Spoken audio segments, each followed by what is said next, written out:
Satellite coming down in 3, 2, 1. Go, go, go!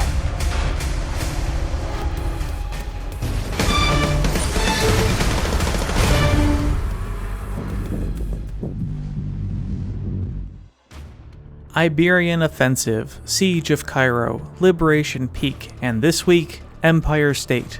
These are the maps of Battlefield 6's beta, and the most that we've ever had in any Battlefield beta or demo. Today, I wanted to give a little insight into these maps without going into the full breakdown. That will come later on once I can collect more footage and we all have a greater knowledge pool. Let's start with Iberian Offensive. This is the smallest design of the beta map pool. Similar in scale to Battlefield 3's Grand Bazaar, it offers a similar urban playstyle with far greater pathing options. It even includes one IFV per team. One huge advantage to all of the enterable buildings is the greater freedom to choose how you want to approach your next objective. Do you run in head first, try to flank the competition, or avoid it entirely? That's up to you. This also keeps players fighting around objectives longer, and makes it more difficult for one team to have all of the flags captured. While not impossible, especially with this scale, Iberian does a better job at avoiding this than previous Battlefield map designs, and that's a good thing too. One of this map's major weaknesses is a lack of pathing options out of each team's deployment, meaning if you are trapped in the base, you are likely to stay that way. Set in Gibraltar, the architecture and art style tends to get a little repetitive. The two major contrasts being the flora of the park on the map's southern edge and the blazing inferno on the mountain off in the distance. Even though the layout is small, the major road which winds around it and the smaller streets between offer enough terrain to drive the IFV to most objectives, and if you are feeling daring enough, the flyers too, which can be used for some wonderfully nefarious purposes. The IFVs, being what they currently are in the beta, make them a scary force to be reckoned with, but the opportunities to flank them, or set traps, is numerous and balances the vehicles nicely. Destruction is highly present, from the many apartments to the cars, trees, and even the taller structure housing the C objective. There is enough to make it feel like a combat zone without falling apart completely. The destruction eventually becomes predictable enough, and you learn what parts of the building come down and what remains. The objectives are mostly strong. The A point is large and yet has fantastic cover options and great surrounding spawn points. The greenery within, especially the large tree, provides a good and unique contrast to the other objectives. B is a tight little alcove in the northwest side.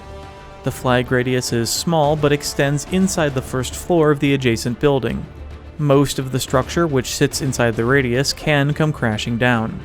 Fights around the flag are intense, and this is one of my favorite objectives to fight over. The C point sits in the map's center. It is a large objective, whose radius comprises the entire first floor of the apartment and some of the outside southern yard. By far the most contentious and dangerous on the map, much of the building can be blown to pieces, revealing hidden players and campers. Shotguns can prove deadly in the environment. Its weaknesses lie in a frustrating habit to be shot from multiple angles if the walls are missing, and its poor spawn points, most of which plant players in the southern park. Delta is another of the distinct points, isolated in the map's northeast. What amounts to a supply depot has been heavily shelled and consists of craters and burning debris. Vehicle wreckage and some containers form most of the cover, but it's still fairly exposed on the low ground in clear view of the nearby buildings.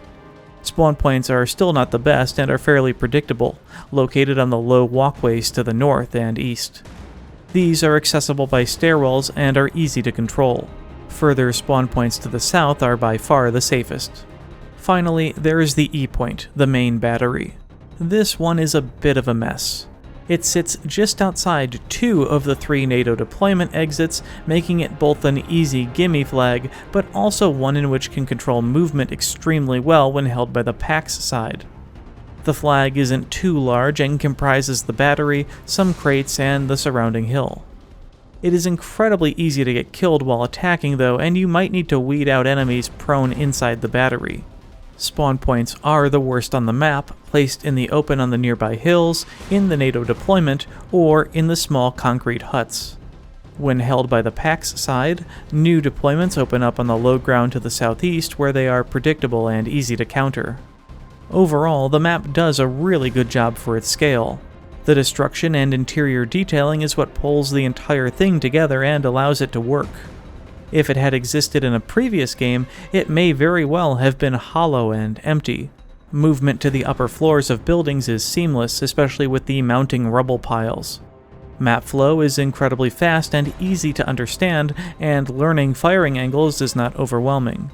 I was also incredibly happy to see this gas tanker in a few areas, whose explosion instantly gave me hardline vibes. Fast-paced, balanced, and a ton of fun, this map is a win in my book. Next, Siege of Cairo. One of the premier maps of Battlefield 6, and with good reason. It's visually stunning. The environments evoke the nostalgia of legendary maps gone by. Karkand, Epicenter, Tala Market. The main street dividing the map in half is reminiscent of the brutal bridge fights of Amiens and Seine Crossing. The overpass on the eastern edge giving flashbacks to Tehran Highway. It's all there, and it works brilliantly. The lighting is not overwhelming, cover is abundant, and the destruction immense. The road network has more in common with Seine Crossing than the others, restricting the armor play to the outer lanes, making them a predictable and yet effective foe. Pathing options between the streets, alleys, and buildings enable player freedom to attack and flank, and to engage at close and medium-range distances. Yet, because of the flag layout, major clashes continue to occur, creating those epic battlefield moments and sense of total mayhem. This is no better demonstrated than the Center C objective. Each team's one tank and one IFE may be forced to enter this heated battleground, sometimes just to feast on the infantry targets, but it is dangerous to push the boundaries, especially the flag radius itself. Whether on this main road or among the other objectives, verticality is hard to come by. At most, it's a second-floor balcony overlooking a single intersection. Glitching or movement exploitations aside, this limited height advantage is what made great layouts like Tala Market and Amiens so balanced, readable, and enjoyable. Owing to the massive amount of debris, destruction, and objects, spawn points are mostly good on all objectives, though some just provide that bad luck experience. You really can't avoid that with such scale limitations. Still, I'd argue it's better than Amiens spawn points and light years beyond Seine Crossings. The objectives are all unique, something I'm immensely happy to see. Instead of a repeating series of bland buildings, the environments change heavily. The square at A is the most open of the five. With the open facade and alleys entering from behind, it reminds me of the Market C objective of Azadi Palace. Just to the south, the palace is large, intricate, exotic, and beautiful. The self-contained objective area is still under construction, such that paint cans can be splashed about during fighting. As mentioned, the fighting at the C objective on the main road is the most intense. Backstreets enter into buildings on either side, which players can use to fire down at the crater of a capture radius or across at each other. Yet you can avoid these harrowing battles by swinging north or south, using the protection of the leftover buses. On this east side of the map, the streets become more narrow, offering a slightly different vibe and more attuned for close quarters combat. The D point is the souk, a small marketplace isolated from the main roads. 5 entryways make capturing a tense affair, as reinforcements can swing in from any direction. The greenery is also a nice contrast to the dusty haze on the roads. The E objective at the furthest east near the PAX deployment is the overpass, a clear combat zone with rubble scattered everywhere. While the objective is sound, its lone position on the map's outskirts tends to make it less active. I am not sure yet if this disinterest in the point skews the map balance, but we'll see in due time. As far as Cairo goes, I'd argue that this is the best map in the game at the moment. While no doubt Empire State will gather legions of fans, which it rightly deserves, the combined arms combat of this one just hits different. It strikes a chord of long-lost Battlefield history done justice for the modern era. If it has any major issues, it might be the tight confines of the deployments during a full cap situation, but more data is needed there too. Its other game mode layouts for Domination and King of the Hill are largely excellent. Even Breakthrough is particularly effective. It might just need some minor tuning on the vehicle power and tweaking to sector boundaries to iron out some lingering issues. As it stands, fantastic S-tier map design. Liberation Peak, on the other hand, is problematic. Already it is proving divisive in the hands of players, and for good reason. This doesn't mean it's a terrible map, but it certainly isn't living up to the standards of its beta siblings. The Breakthrough experience isn't doing it any favors. Already an extremely linear design, it is bottleneck after bottleneck of explosive spam and snipers on the high ground. The first sector may be one of the most frustrating sectors in recent memory, purely as a result of the emptiness on the surrounding slopes. Sectors 2, 3, and 4 are a drastic improvement as you move into the more densely built-up village, but coming out of that, you encounter the command post on the large hilltop. This is currently so difficult a point to push that it is a major accomplishment when it does happen. I don't know how feasible it is at this point, but if I was a dev, I would play around with adding a static AA on top for the defenders and throw in an attack jet for the attackers here. This way it might be able to clear out some of the entrenched players while still having some resistance. On the Conquest side, more problems creep up from a design point of view. By now you've heard of or even experienced the sniper meta, owing to the current implementation of high sniper bullet velocity and the sweet spot mechanic being a thing. This is recreating a lot of the same issues that maps from Battlefield 1 had, especially thanks to the high ground positions on the C flag hill, the F flag command post hill, and the center mountain peak, which currently has limited accessibility. But this isn't the totality of the map's issues. The 6 flag Conquest layout is teeming with repetitive objective design. 4 military-style outposts dot the landscape. B, C, E, and F. Some are larger than others, but the designs begin to blend together. The D point is the village, probably the best objective on the map due to its amount of assets, structures, destruction, protected spawn points, and infantry gameplay. A is the ambush site way off to the west near the NATO deployment, consisting of some tank wreckage and a single house which can largely be blown to pieces. I'm highly critical of this kind of objective design, because it offers a lackluster experience, cover options, and spawn point protection. Spawn points on the other flags are not too bad, with the exception of the B and C points, placing players off on the hillsides where they make easy targets. The linear map style contributes to this lack of spawn point real estate, but in general, far more originality in the objectives themselves would have been nice to see. The verticality of the C point and the F command post pose greater threats to balance. Players in the central pass can target jets and helicopters, leaving either deployment almost immediately. Even with some range reductions, this will be a problem in the future, even for tanks, especially if lock-on rockets make a return. There is just no object or structure to break the line of sight on the NATO side.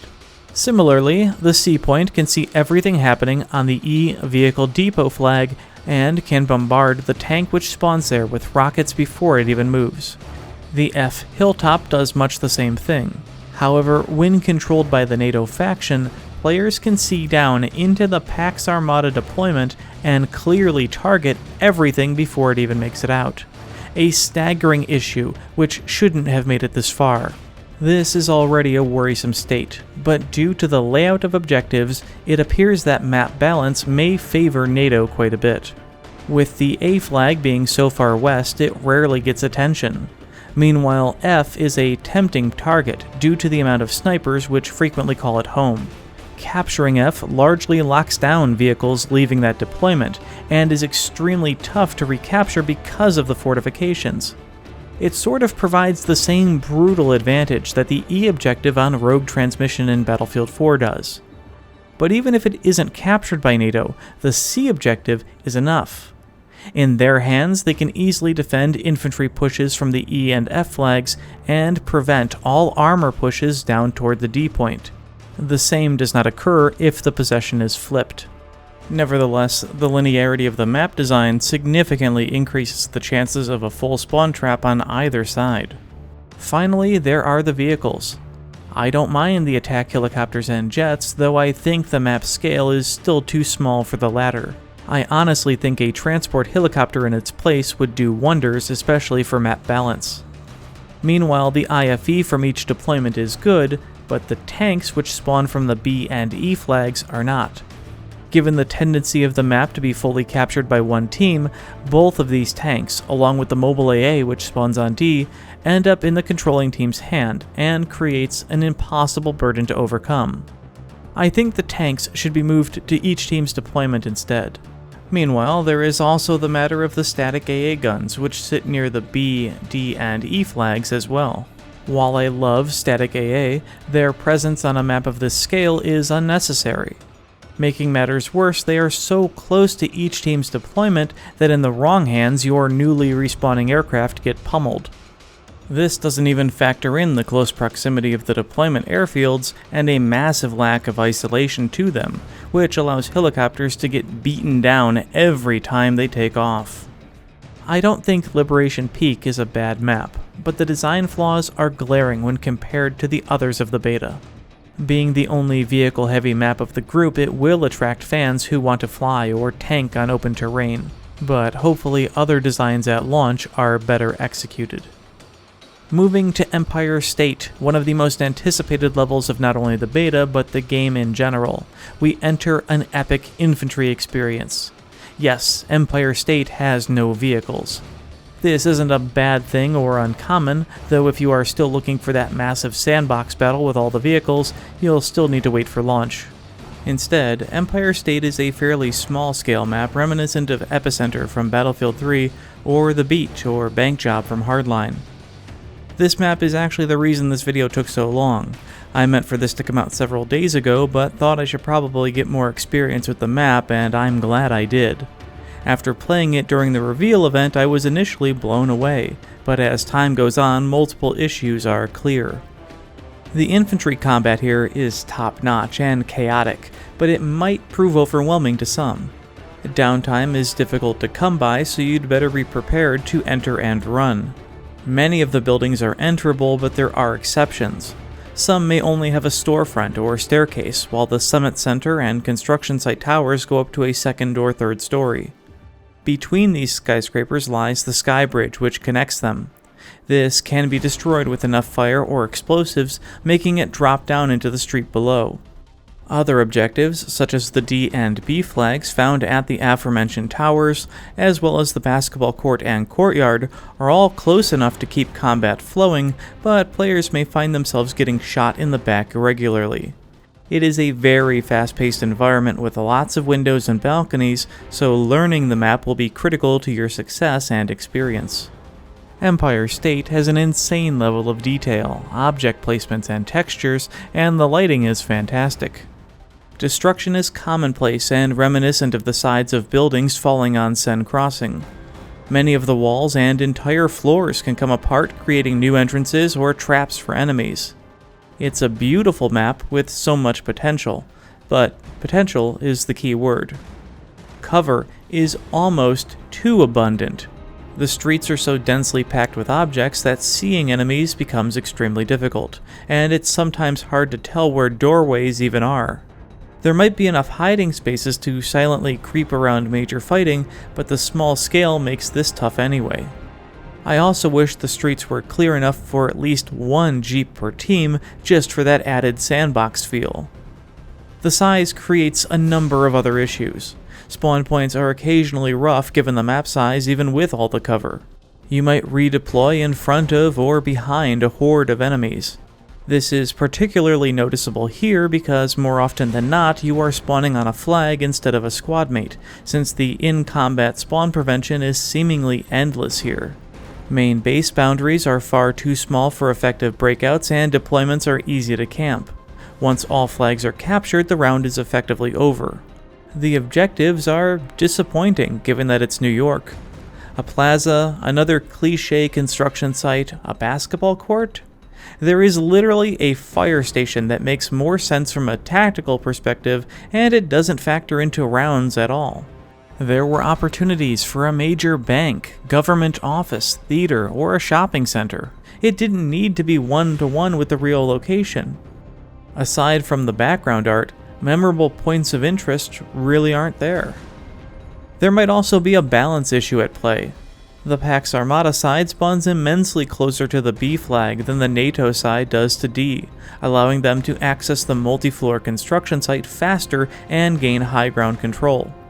It is also easier for that side to recapture the Echo flag using the verticality of the almost hidden tennis courts than it is for NATO to recapture the cluttered basketball court.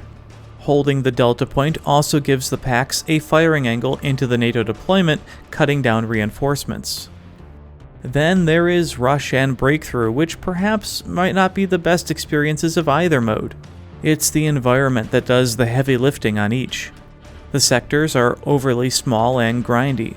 MCOMs are placed too closely together, and it's remarkably easy for defenders to reinforce. All these criticisms aside, my only other wish is to be able to grab a fire axe from the station and use it as a melee weapon. Going forward, I think Empire State is going to prove divisive, and I'll have a lot more to say about it down the road. Personally, I still think it's a strong infantry map even with the hiccups. It just might not be everyone's thing.